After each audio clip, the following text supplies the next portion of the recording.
The Overwhelmed Brain is brought to you by lots of hard work and appreciation for you. Are you annoyed by affirmations? Are you also annoyed by that one person that's so loud that you can't even hear yourself think? Hey, is this the yoga studio? Hey, how can I help you? We're in the middle of class right now, so can I just ask you to be a little bit more quiet? Sorry about that. I'm just here spreading a good message, and I made a little ditty just for yoga maniacs like you. A little ditty? It's this. When you're sad and have a frown, think positively and go dogward down. Wow. Thank you. Thank you so much. Will you do me a favor and wait in this room? This room, that's the outside, and it's pouring out. Yeah, just Hey, why are you pushing so hard? Just go out. Go out there. Thank you. Hey, think positively. Hey. If affirmations feel like lies and positive thinking feels like denial, then get ready to start creating the life you've always wanted now.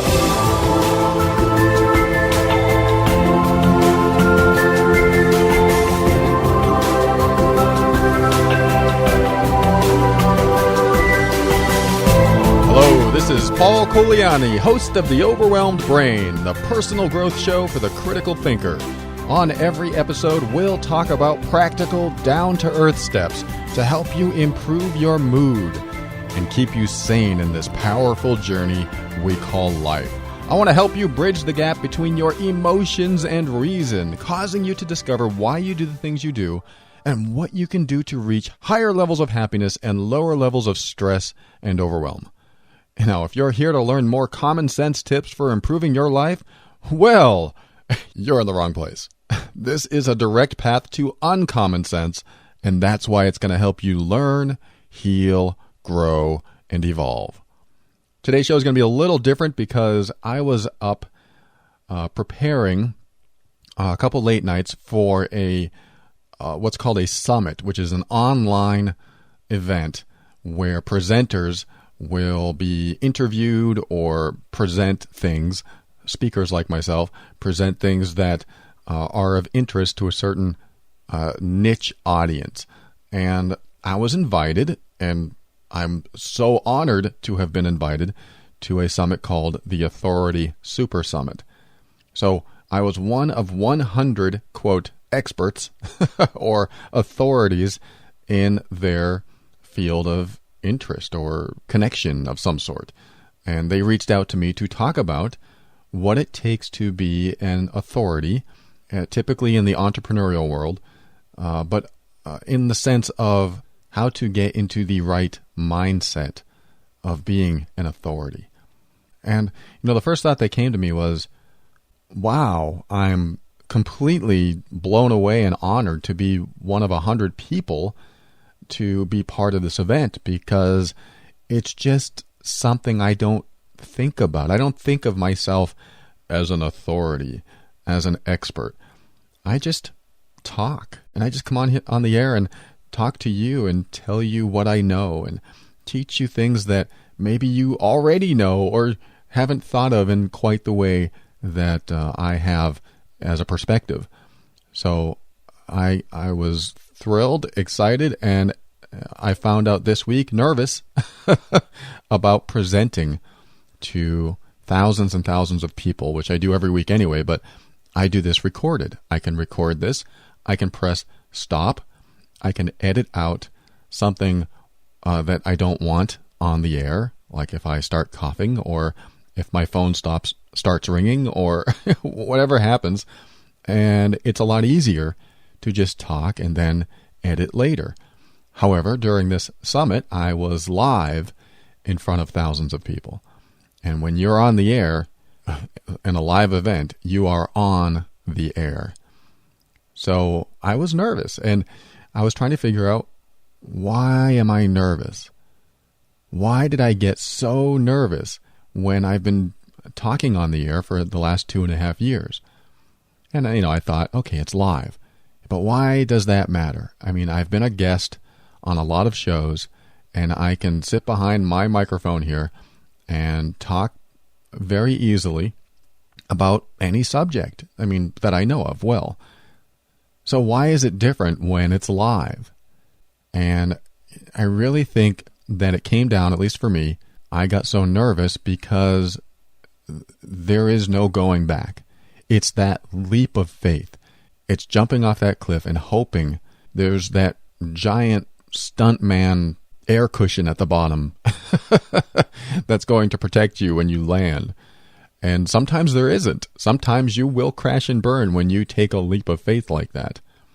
And that's what I had to do. I really had to jump into this situation knowing that I could fail in front of thousands of people. I could look like an idiot in front of thousands of people. I could totally just make a fool of myself. So I had some nervousness in me. And of course, I have tools to deal with nervousness.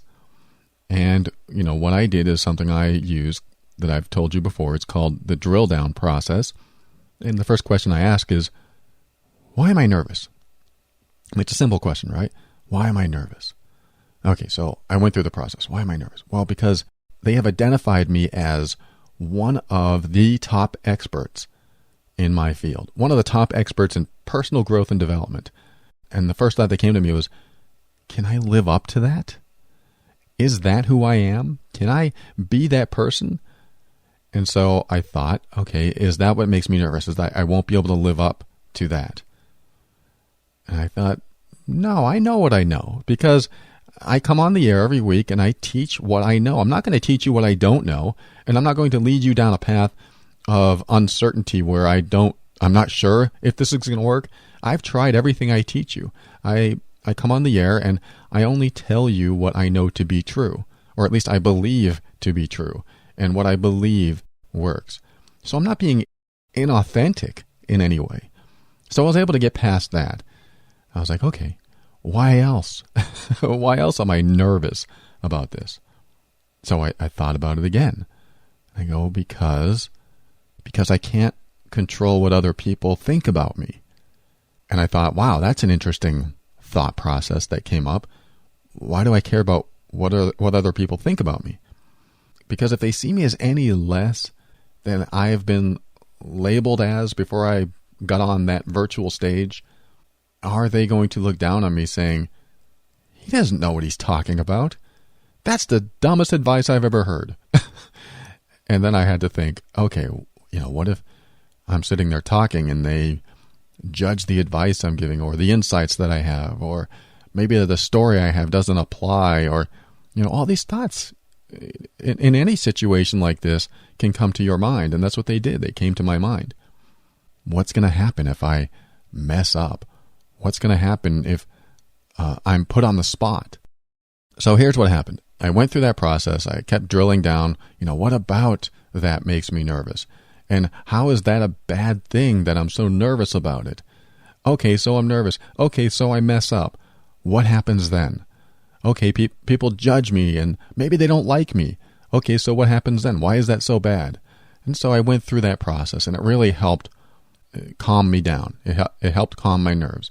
And like an hour before I was about to speak, I just sat there relaxing, knowing that I was coming on, but I really was fine then. It was just going to be another interview, another presentation on what I already know. And that was probably the defining thing that really helped, is knowing that I'll only be talking about what I already know. So even if they landed some impromptu question on me like, what do you think the meaning of life is? Well, I might have an answer for that actually, but if I couldn't answer it, I would have been like, I don't know, but here's what it is for me. And this is the same advice I give to people when they are about to take a job interview. Don't be afraid to say, I don't know, but I can learn. Or, I don't know, but here's my take on it. Or something like that. Never be afraid to be the authentic you. Never be afraid to be genuine. Never be afraid to not know something. It's okay. Because I'll tell you what, 100% of the people you know don't know things. And some of them won't claim that they don't know things, and they'll argue their side, committing to a point that they may even believe they don't know all the facts on. So don't be afraid to not know. It just shows everyone else how authentic you are. And so that's how I came on the air on that summit a couple nights ago. It was like 2 a.m. my time. It was across the sea. They were recording it, and I had to be wide awake at 2 a.m., so I started drinking my caffeinated beverage at 10 p.m., which definitely helped. And I'm not recommending that you should drink caffeine to get more energy. I know there's green drinks and things like that, but I decided to drink caffeine, and it worked out. So, and I was drinking tea. That comes from a leaf, so that's all natural, right? I think that's okay. Well, when you add the sugar, it might change things a bit. So, anyway, by 2 a.m., the call was coming up, like 15 minutes to go, 10 minutes to go, 5 minutes to go, and I finally dialed in. It was a video call, and there I was. And I always like to, or a lot of times, I like to break the ice in some way, break the tension, especially that I feel. So one of the first things I did was I told the host, or I asked the host, so what's it like when thousands of people are staring at you on video, hour after hour after hour? Because he had been going for many, many, many hours recording this event, because it was a 65-hour event. It was a world record, and they are submitting this into the Guinness Book of World Records. So this is something else that's really cool, as I was part of breaking a world record. So very happy about that and very grateful to be invited to it. So I asked him. He'd been on the air for just a few hours, but the guy before him was on for like 12 hours. And Josh, the person that was interviewing me, was on for several hours, and he had several hours to go. So I asked him, what's it like when thousands of people are staring at your face and you can't like do things that are more personal, like, oh, I gotta pick my nose or something. And he laughed and he said, oh, I have a solution for that.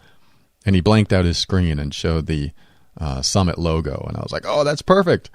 And so we laughed about it, and it really helped me break the tension. I needed to laugh to break any of the tension that was still in there.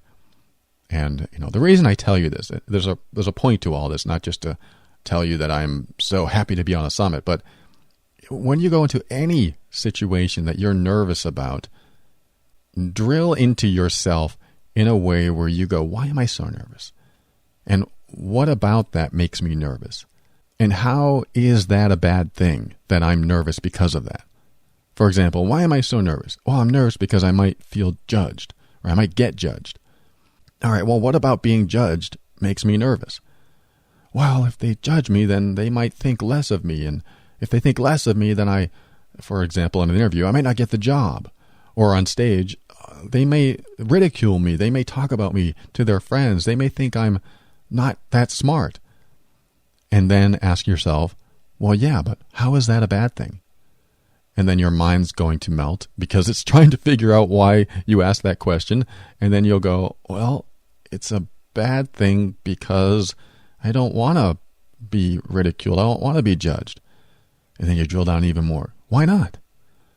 Well, what do you mean, why not? Nobody wants to be judged. Nobody wants to be ridiculed.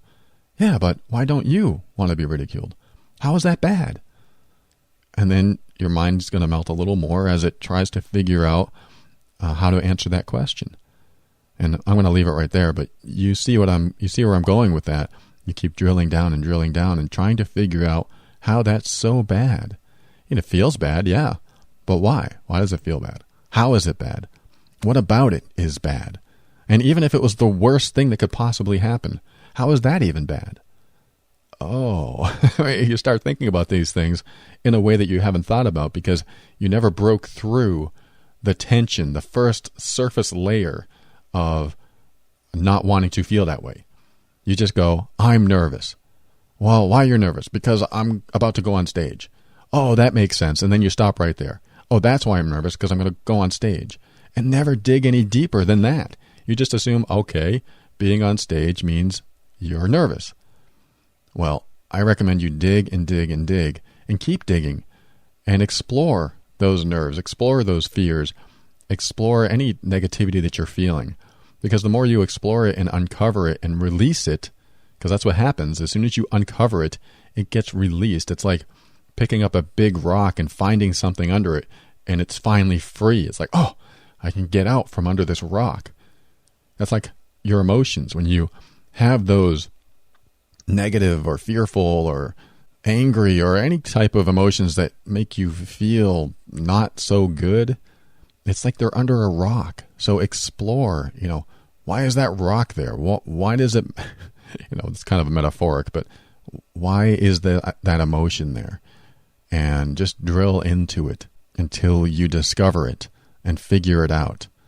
And then when you figure it out, it squashes some of the energy that keeps it down there. And it can release. It doesn't always release, but it can at least break it up a little bit. So anyway, I'm going to stop talking now. This segment went way too long, but I wanted to share the Authority Super Summit that I was on. It's already over, but there are classes, I think, still going on with it. So, you can check out my Facebook page to see the posts that I made about that. But I'm just so grateful to be selected for that and seen as the authority, or at least one of the many authorities in personal growth and development. I'm proud to be a part of that. I'm proud to be recognized. And all I did to get there, if you want to know how I got to this place, all I did was keep showing up. And that's all you need to do, is keep showing up and also provide as much value to others as you can. Just keep giving if you can. I'm just giving you what I know every week. And everything I know, I try to teach you here. And I consider myself a teacher, not an expert. I consider myself a teacher because I know there's more to learn. And as long as I know there's more to learn, I will never close my mind and be, quote, the expert. I'll take the authority role, sure. I'm one of the authorities. Great. That feels good, but I don't see myself as, quote, the expert, but I do see myself as a teacher. And that feels good because that means there's always more to learn. A teacher learns what they learn and then they teach it to others. And that means that I'll always be learning. And hopefully I'll always be teaching, because we are all teachers in some way. And as long as you keep showing up, you will also get recognized. You will also be seen, if you want to be. I mean, you don't have to be. You can hide behind your job or a blog or a podcast or a book or whatever you're doing in the world. You can give freely and no one has to know who you are, or you can give and just spread the word about who you are and just say, hey, this is me, this is who I am.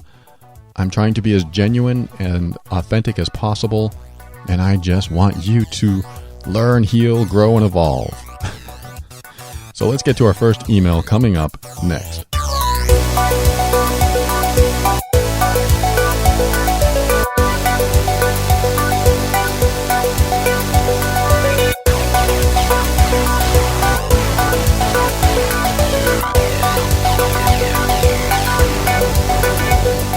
All right, every week we talk to Asha with GetOutOfTheMess.com.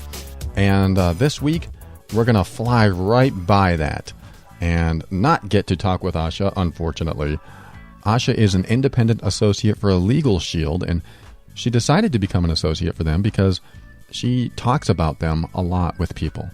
Because people will get into a situation where they could use a lawyer.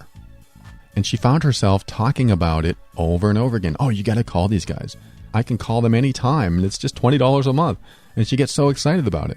And she goes, wait a minute, I keep talking about it, but why don't I just sell this for them or connect people with them and make some money doing it? And she decided to call Legal Shield and become an associate. And now that's what she does as kind of a side business for herself, is that she connects people with Legal Shield to get them services that they wouldn't otherwise be able to afford. Or at least they save hundreds, if not thousands of dollars on legal services. I was talking about this the last couple of weeks, but I am in the process now of starting a book because a publisher reached out to me and they sent me a 14-page contract. And I'm looking through this contract going, I don't even know if this is good for me or not. But because I'm part of the Legal Shield plan that Asha connected me with, I'm able to just send them this contract and they're going to review it. So what I'd like you to do, if you have anything going on in your life where you feel like you're alone or backed into a corner, or you just feel like you have rights but you just can't seem to use those rights or honor those rights, or you just can't seem to get to a place where you're in a better position to either defend yourself or prove that you're right about something, then call Asha at 678-355-8777. You can also go to her website, getoutofthemess.com. If anything, at least just ask her a question if this service is right for you. She's not a salesperson. She's not going to sell you on it. She totally believes in the service. She has been using the service herself for 8 years, and she loves providing this solution for you. She loves providing this solution for anyone that she talks to. So no matter what situation you're in, just call Asha and ask her if this would be something that would help you in your position. 678-355-8777.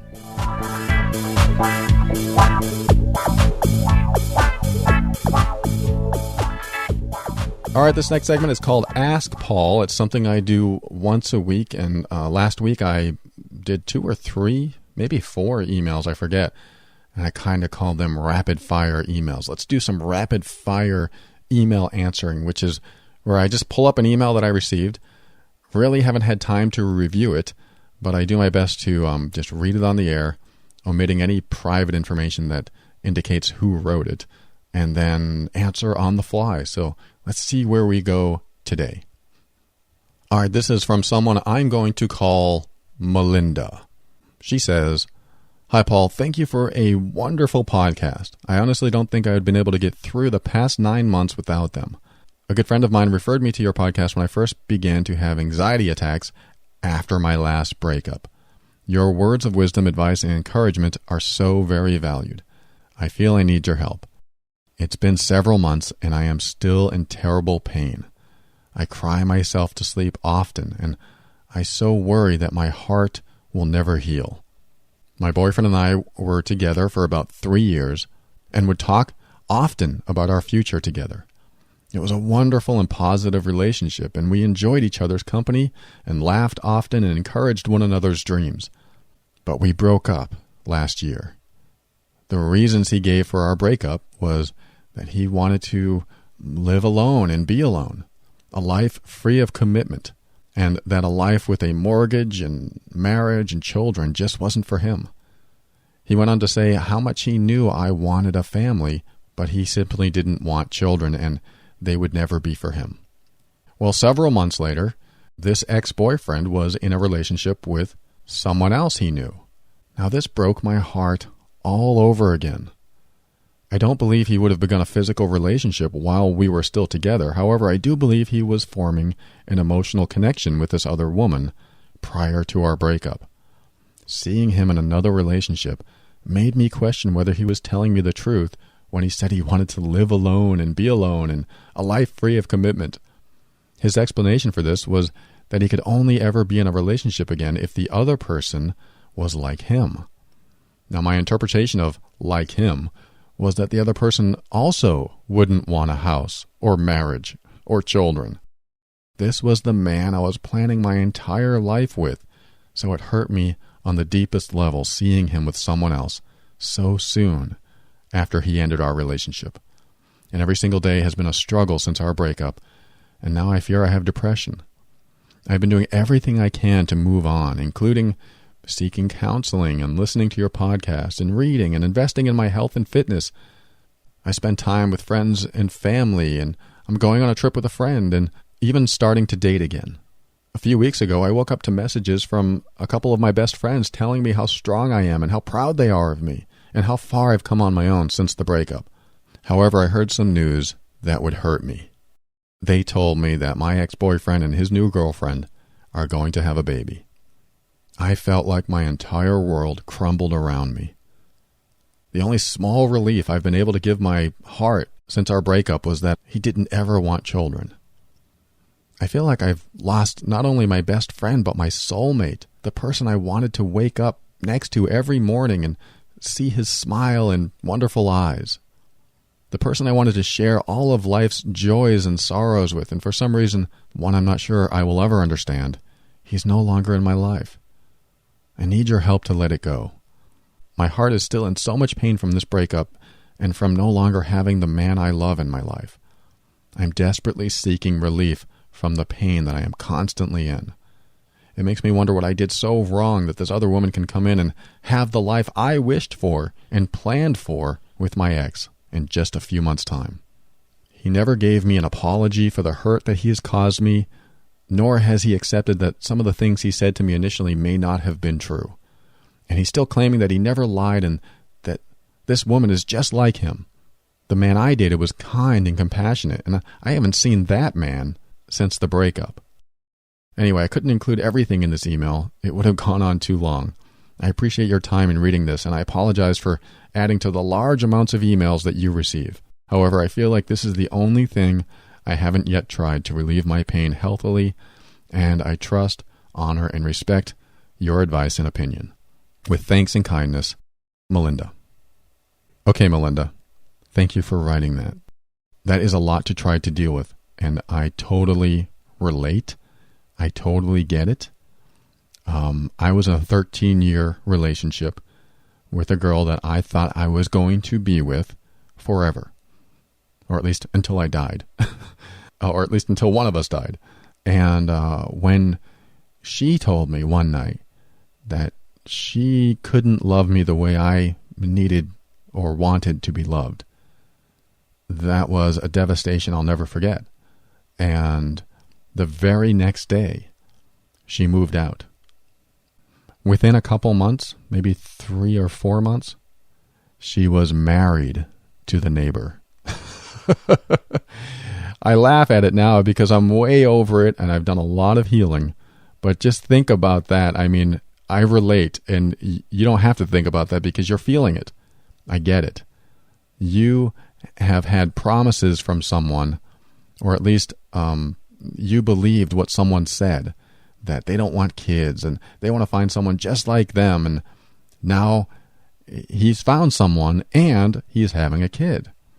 Well, there was a place I had to come to inside where I said to myself, is she leaving me because of me?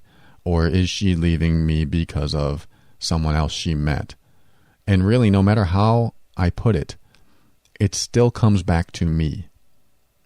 Now, I'm not saying you need to blame yourself. I'm not saying that at all. There's no blame here. There's no blame. There's just some reflection and some insights that I'm going to share with you. The reflection is something that you do within, where you go, this person made promises. We made our future plans together. I had plans on, actually, this is kind of a funny side story. When I was in that 13-year relationship, I made a plan to move to Georgia with her. I just picked a state out of the blue because of real estate prices and weather and things like that. This was in the 90s and or early 2000s. And when we broke up in 2005, that never came to fruition. We stayed in Florida. And then I met someone else, and I moved to California, and I've been to New Hampshire and Oregon and Texas and all those other places since. But when I met the girl I'm currently with, I decided to move to be close to her, and she was in Georgia. So it's funny how it came full circle with the right person. Now, I said something or two things that don't feel very good. One, not everyone wants to be with you. That's not good advice. That's not something you want to hear. And there's a lot of people that want to be with you because they're looking for someone just like you. Now, what happens is we get into a relationship where the person we're with doesn't really synchronize in every way. And we figure this out after we've been with them for a while. I figured out that there's a lot of things that I wanted in a relationship that I couldn't get from my 13-year relationship. So I compromised, I settled, I figured out ways to work with what I had. And then the relationship kind of conformed to how I configured it, or how we both configured it. So we made it work. And there are relationships that you can make work, and they will work. Then there's the flip side of that. There are relationships that you can try to make work, and they won't. And they never will. And then one person says something one day that doesn't feel very good, and they leave. They may lie, they may withhold information, but they eventually leave. That's what happened to me, and it was devastating. And I, like you, got depressed. I felt it. It was awful. But what this did was give me an opportunity to understand, and this is my second part, what is it in me that they would have left? What is it about me that they would have left? I thought I was great. And, I thought I was back then. And so I really had to reflect on what I was doing that might have caused this person to leave. Now, unfortunately, I didn't figure that out for my next relationship. So in my next relationship, that woman whom I married, she left too. So I was with her for 8 years. She left too. I'm thinking, oh my God, what's wrong with me? What is my problem? Because I had to understand that these people are leaving me. I mean, every woman in my life has left me. So I had to return to the common denominator, me, and understand that I must be doing something bad. I must be the problem. And that doesn't feel good, being the problem. It doesn't feel good knowing that I'm the one that they keep leaving, that I'm not the one who ever leaves. They're the ones that keep leaving me. So I'm like, God, am I a problem? Am I just unlovable? I went through this questioning like maybe you are going through. I don't know. But it's the hard questions that you have to ask yourself to get through, just to hear the answer. I mean, maybe the answer is, yeah, I'm unlovable. Ouch, that's not good. It might make you cry. It might hurt. But it doesn't mean it's true. But what it does mean is that you have thoughts inside of you that you carry from relationship to relationship. You have beliefs inside of you that you carry from relationship to relationship throughout the years. And as long as those thoughts and beliefs exist, you will create truths around them. Or should I say, you will create significant events that cause hurt in you, that cause you to be in relationships that are dysfunctional, that end, that keep going south, and it will hurt over and over again. I know, it's still not good news. Where's the good news? I know, I'm getting there. The idea is to understand that what you're carrying into the relationship is how the relationship conforms. It's how the relationship transfigures itself, if that's a word, into what you shape it into. The relationship is created out of the product of both of you. And what's inside both of you goes into the relationship, and where that goes will depend on how healthy you both are individually. So the question comes back to you. And here's the question. I haven't asked you yet.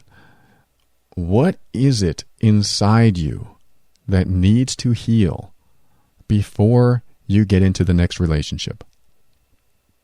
Now, this is something I had to ask myself. What is it inside me that needs to heal before I get into the next relationship? And, my first answer is, I don't need to heal. I think I'm fine. I'm the one who loved them and gave them everything they wanted. That was what came out of me. And then I had to think, okay, but why did they leave? I don't know why they left. It's not my fault. They were telling me things that I believed, and I thought it was going to last for the rest of our lives. Yeah, but you keep getting left behind. Ouch. That's not good. Why? Why is that happening to me? Well, one of the first steps I took out of this cycle of repeated dysfunctional relationships was understanding, or at least exploring, the depth of pain and hurt inside me when I'm not in a relationship. What is the depth? How deep does it go of the pain and the hurt, or maybe the unworthiness? How deep does that go? How do you feel about your worth, your self-esteem, any pain that you hold on to from childhood, anyone that's treated you wrong from childhood until now? How are you holding on to it? Are you holding on to it? How are you doing it? What are you doing that for? Why? There's a million questions around it, but your level of healthy relationship will only equal your level of healthy self.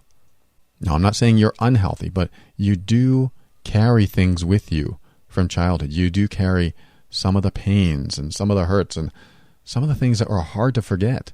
I mean, just parental neglect you can carry into your adult relationships. If you were a child and your parents never said I love you, or never held you the way you wanted to be held, or never held you at all, you're going to look for that in your partner. You're going to look for being held. You're going to look for that love. You're going to look for the attention that you never got. And let me tell you what that does. It creates an aura of neediness and dependency on someone else. Now, I'm not putting you down for that. This is exactly what I went through.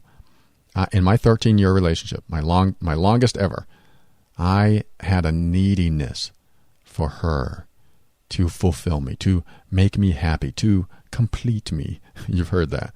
I had this neediness, this dependency on her. As long as they're there, I'll be happy. You know what that does to the other person? It wears them out. It puts a lot of pressure on them. They may not know it's pressure, because at first they really love the attention. They really love being the center of that attention and being catered to and waited on, and everything you're doing is for them.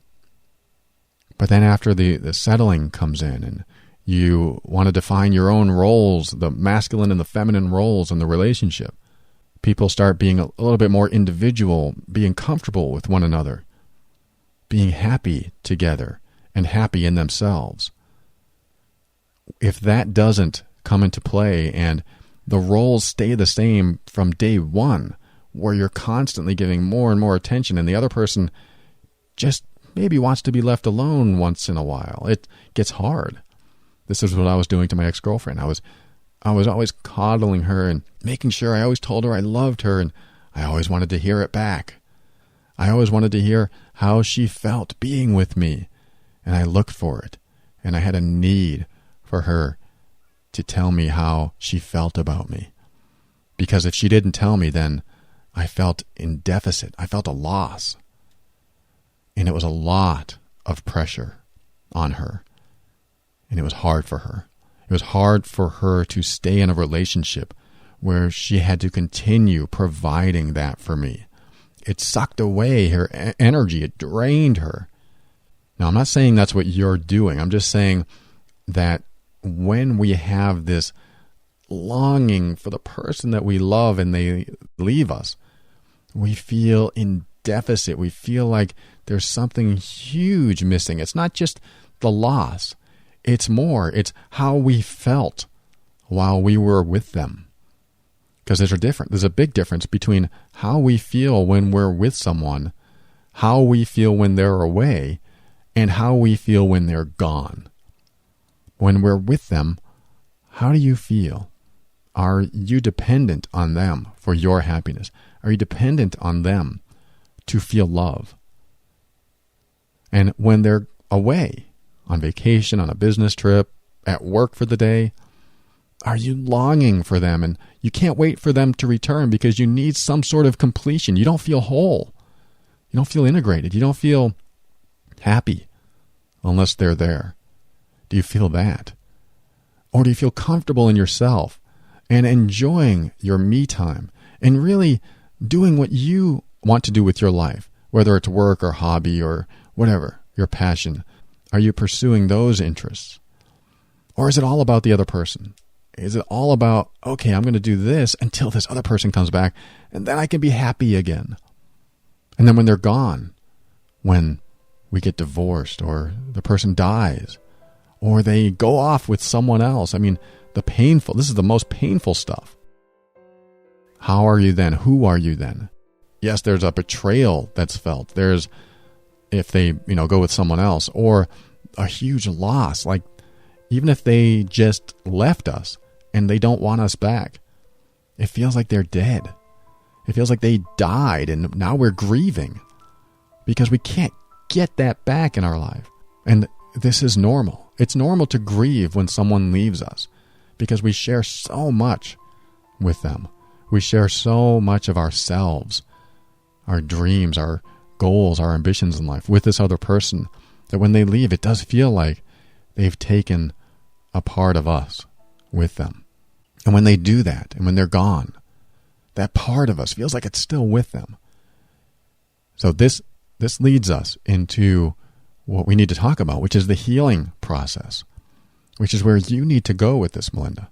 You need to go into this healing phase. And, one of the first things I had to do, see, the problem is, in my 13-year relationship, I didn't heal. I was depressed. And when I met the next woman that I eventually married, I stayed depressed for about 2 years. I mean, I was healing. And I told this story before, but I had a breakdown at the beginning of our relationship, which started the healing process. I cried about hatred for my stepfather and all the hate that I carried with me and anger throughout the years. When that came out in tears, that was the first step of letting go of the pain and the hurt I'd been holding on to for years. So what happened is I started healing in this relationship. So my marriage did get better, but I still had pain. I still had hurt. And my marriage didn't last because I never had enough time to myself to explore, understand, and be compassionate and give myself the attention that I needed, the love that I needed, the compassion that I so wanted for me, that I was seeking in other people.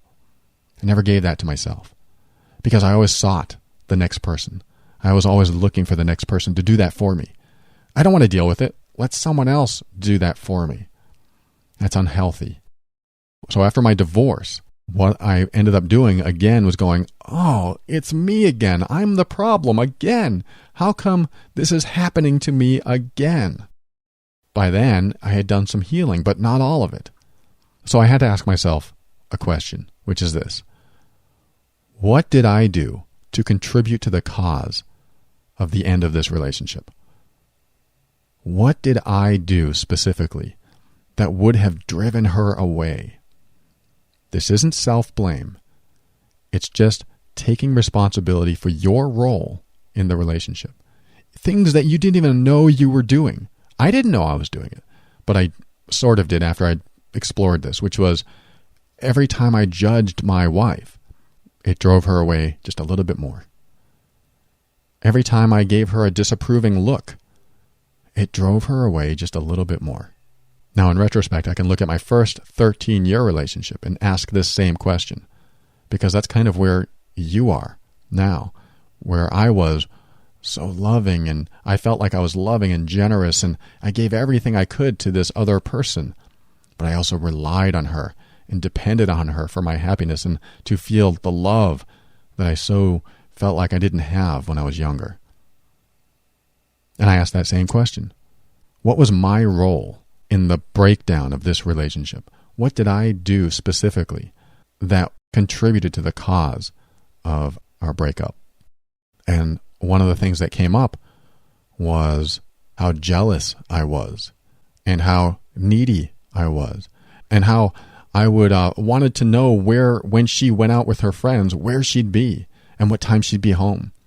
I always wanted to know these things. I was so needy and dependent on her for my happiness that I almost didn't want her to have her own life.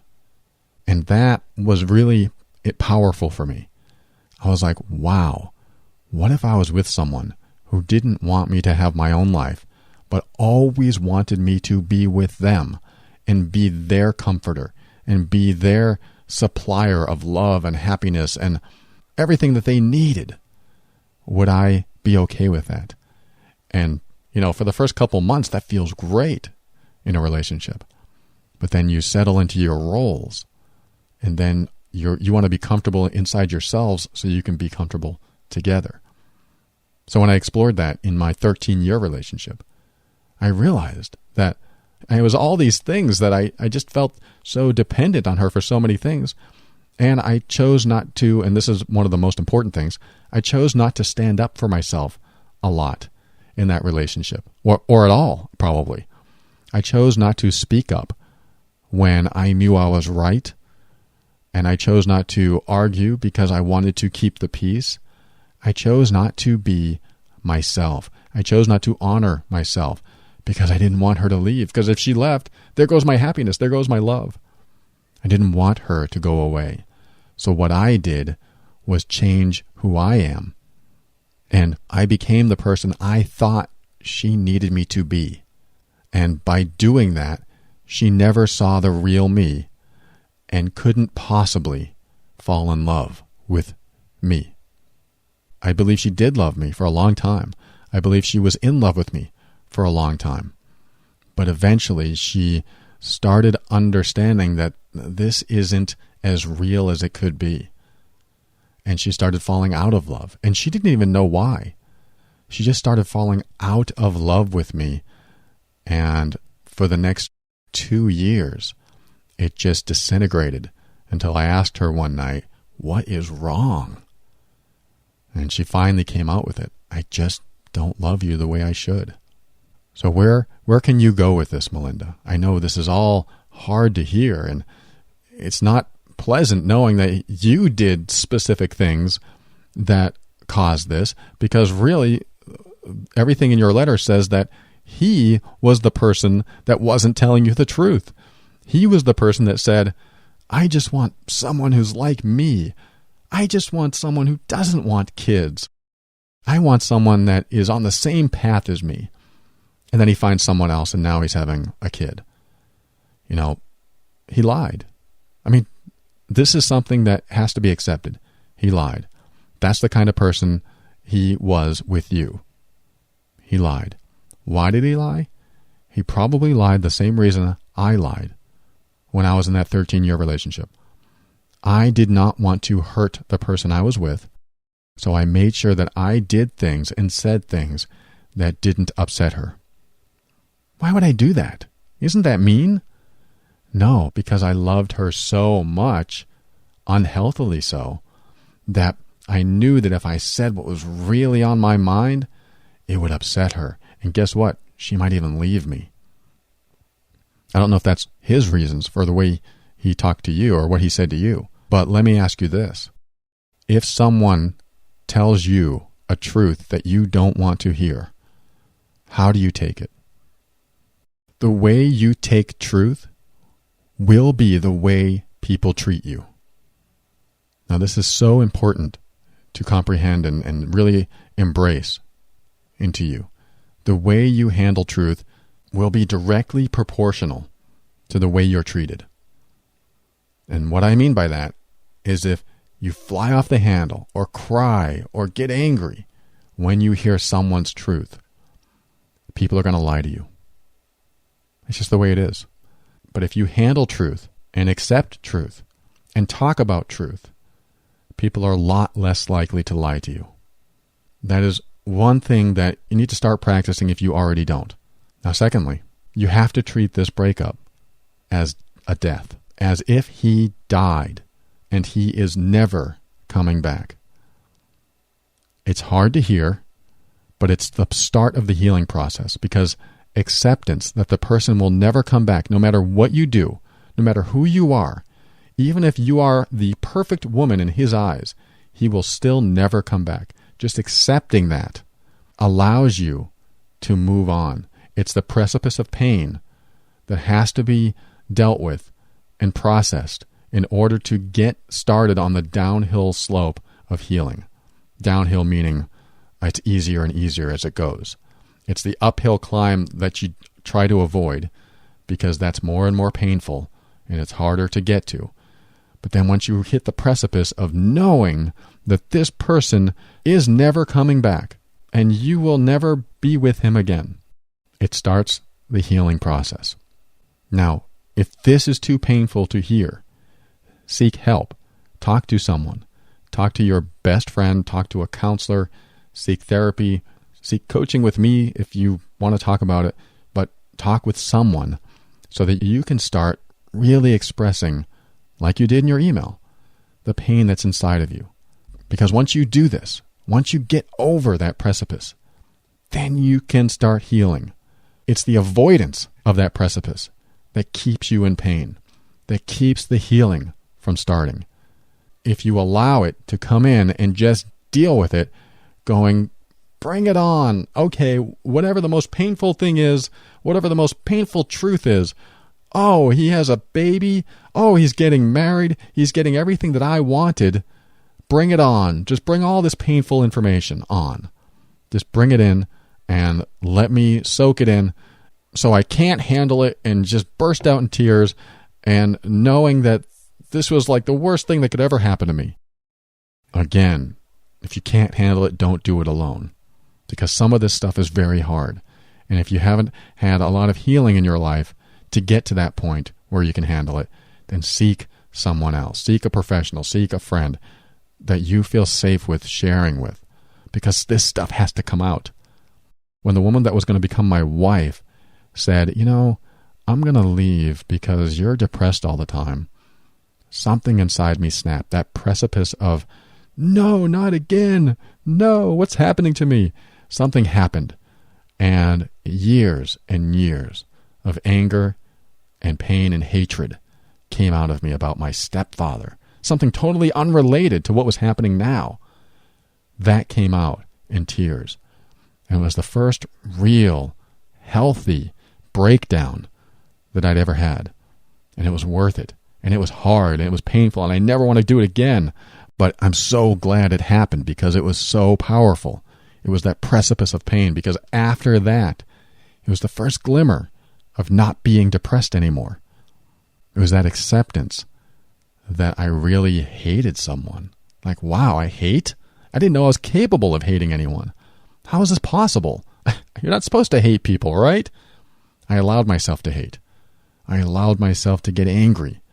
Allow yourself to get angry. Allow yourself to feel the anger and the pain and even the hatred and have uncool thoughts, immoral thoughts in your head. Just play out the scenario in your mind and just let it out. Because resistance to those thoughts, resistance to those emotions compounds the emotions inside of you, compounds the resistance that's going on inside of you, that you're stuffing down and stuffing down and stuffing down, and you wonder why you're never healing. You wonder why you're never getting over it. The day I accepted that my wife would never want me back was the day I had to deal with it. Because before then, I thought, maybe there's a chance. Maybe she'll change her mind. What if? I stayed in that what if state. And the day I said, no, she's never coming back. The day I decided that, it hit me hard. And it also allowed me to think clearly and start healing. Again, it was a precipice of pain. It was huge and it hurt. But it was a moment. It was that moment that started the healing process. So let me give you a specific thing that I've told on this show before, and this is what I did, is I want you to start an email or a letter to this person and just write it to them. Say, dear, whatever his name is, or even, you jerk, whatever you want to say. I am so XYZ. I'm so angry at you. You told me this. You told me that. You lied to me. I want to, whatever comes to your mind, I want to kill you. I want to punch you in the face. Whatever comes to your mind, write it in there. And then do a lot of blaming. I blame you for this. You're a liar. This, and this. Whatever comes to your mind, write it in there. Don't leave anything out. Whatever is in you, get it out. And after you write all that, reread it and see if you feel the exact same way when you reread it. Here's what happens. If you are truly speaking your truth on paper or in an email, if you're truly speaking it, then you're going to touch the emotions inside of you that you've been trying to avoid. You've been trying to avoid the pain. You've been trying to avoid the anger, the fear. You'll be touching upon those as you talk about them, as you express them. And what that does, like a little pressure relief valve. First of all, it's an acceptance of what's going on inside of you. Second of all, it's a connection with what's going on inside of you. And third, it's a release in small ways of what's going on inside of you. So reread that letter. And if you feel the exact same way, then you probably haven't hit the hardest stuff yet. But what's likely going to happen when you hit the hardest stuff inside of you is you're going to reread it and go, well, I don't feel as angry as I did about that. So I'm just going to cross that out or delete it. And I don't feel as angry about that anymore, or I'm not afraid about that anymore, or so on and so forth. You're going to go through it and you're going to start making rewrites. Then you're going to reread it again. And you're going to find out if you still feel the same way. And then you're going to rewrite it probably one more time like I did, because when I wrote this email to my wife, I blamed her. I just said everything I possibly could to show that everything was her fault. Everything in this relationship was her fault. The end of it was her fault. The demise of my relationship was my wife's fault. I wrote all of that and in a lot of anger. And when I reread it and rewrote it, the anger dissipated. And then the third iteration of my letter, I ended up taking almost all the responsibility for my role in the end of the relationship. And I completely accepted that we needed to go our separate ways and never talk again. And maybe someday we'll meet again as strangers. But I let her go. And I put this in writing. So my third iteration of this email was the one that I sent. And I felt good about it because that was the moment. As soon as I let her go, that was the moment of clarity of, wow, I can start living my life again. I don't have to think about what if, because I am letting her go. I am taking control here. I am making this happen for myself to allow me to be happy without her, or at least start the process of feeling happy again without her. And that was the moment that I started healing. And then after that, I figured, okay, I'm ready to date again.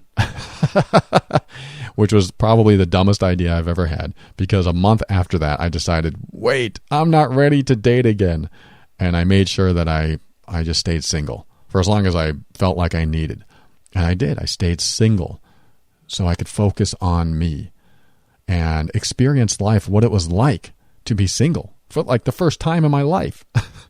Ever since I started dating, I've always had someone in my life. No, I'm going to take the time for me this time. And I did. That's something that I really want you to do. And if you're the type of person that journals all the time and you're always writing, well, this is a little different because you're writing to a person and you're saying exactly what you wanted to say all this time. Even if it means they get angry with you, even if it means they're going to hate you forever because you just want to get it all out. But remember, you're not sending the first iteration of that letter. Because, in fact, don't even put their name in the to field. If you're writing an email, don't put their name in the to field yet. Just write it. Because if you accidentally hit send, then that might not go over well. It might actually work out to the best, but you probably want to release some of this stuff, or at least express it in ways that are more productive for you, because really this exercise is for you. When you go through it, reiterate, and then send the one that brings it back to you, your role in the relationship going the way it was. Not your blame, but just your role. Like when my first girlfriend left me, I felt like she was to blame for everything because I did everything right. I loved her. I helped her out. I was generous. I did everything right in my mind.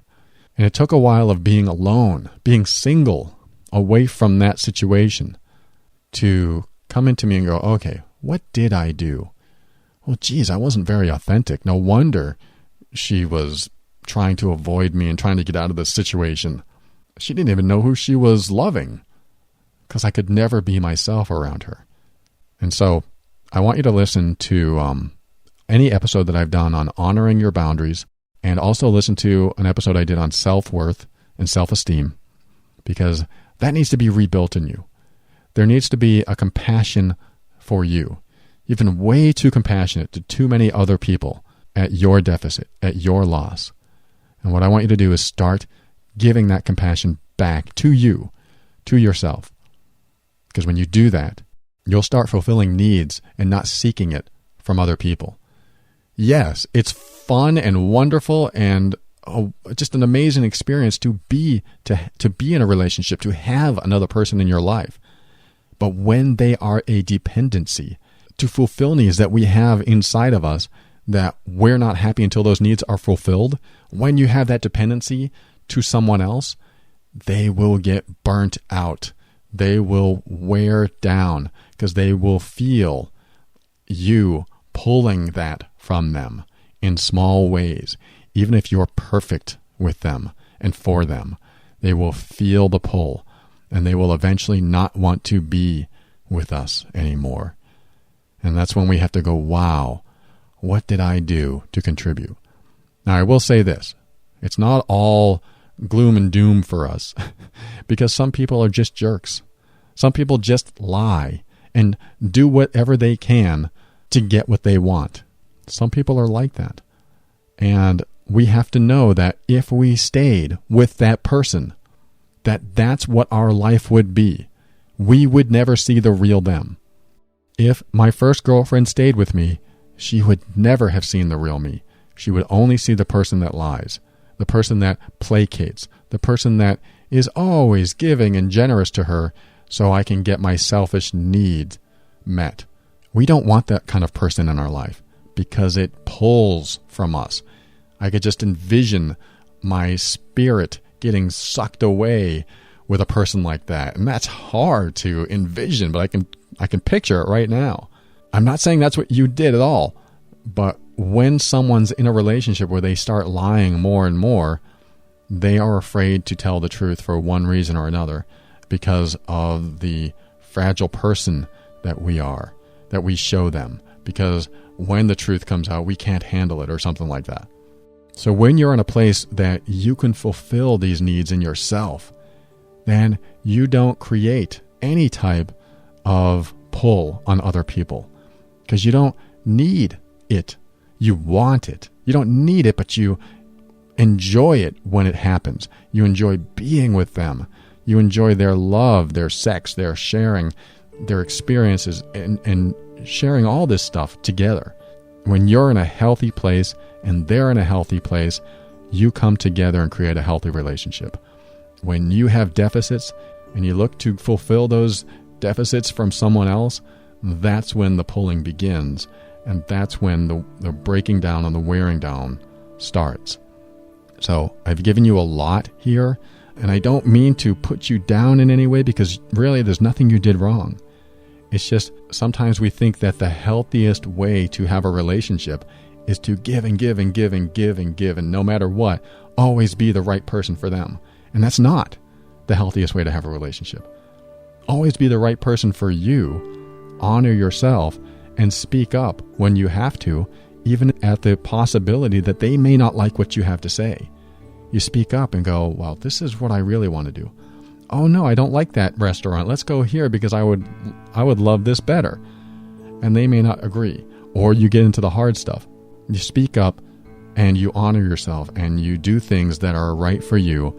And then if that person really loves you, they're going to honor you, honoring you. They're going to support you, wanting to support yourself. Because guess what? You're going to do the same for them. And it's going to work out. It's going to be healthier. Thank you so much for writing. A lot of this stuff might have been hard to hear, but I say all of it out of love and respect for you and wanting you to get beyond this. And you will get beyond this. You are amazing. You're going to get through this. Thank you again for writing.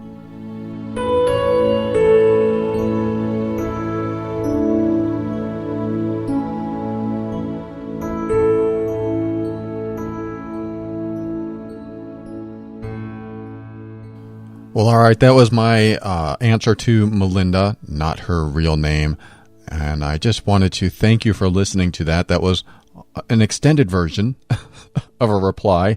And I do want Melinda or anyone that's listening to understand that when I answer these emails, I include a lot of my own stories. I include a lot of my own experiences to show that I've been there and to tell you that there is a way out. I've been there and I got out. I got out of the darkness. I got out of the depression.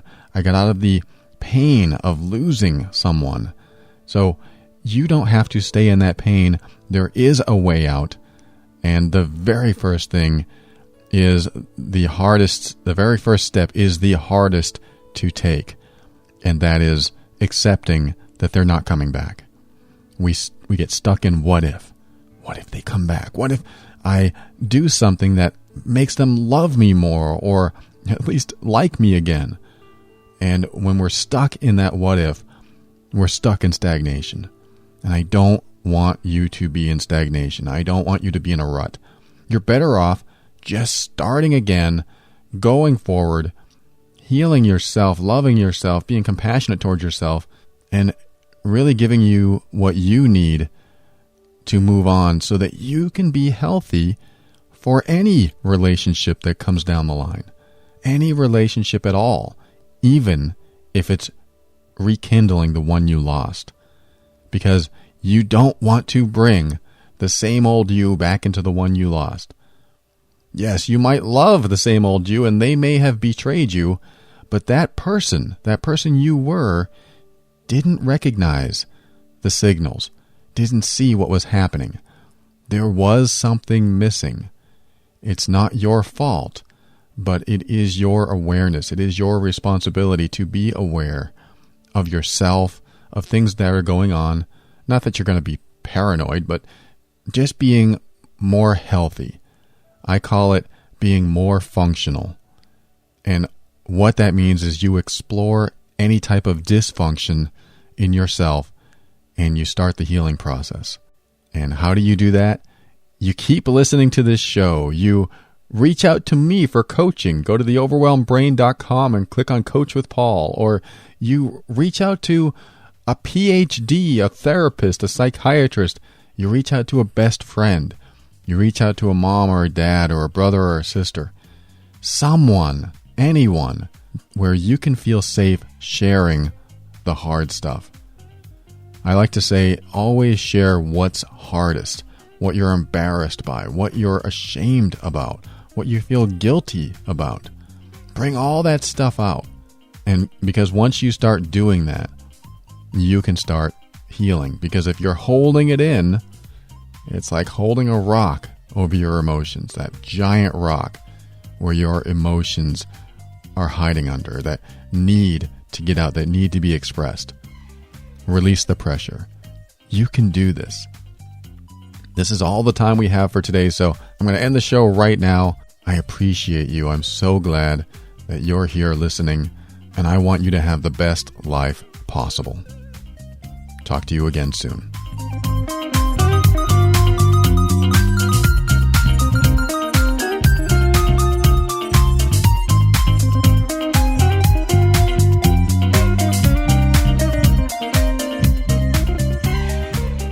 Thank you for listening to another episode of The Overwhelmed Brain.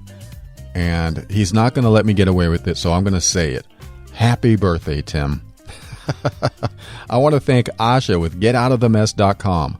You can move forward alone and hope things go well, or you can pay less than $1 a day to get a team of attorneys on your side to get you through almost any situation.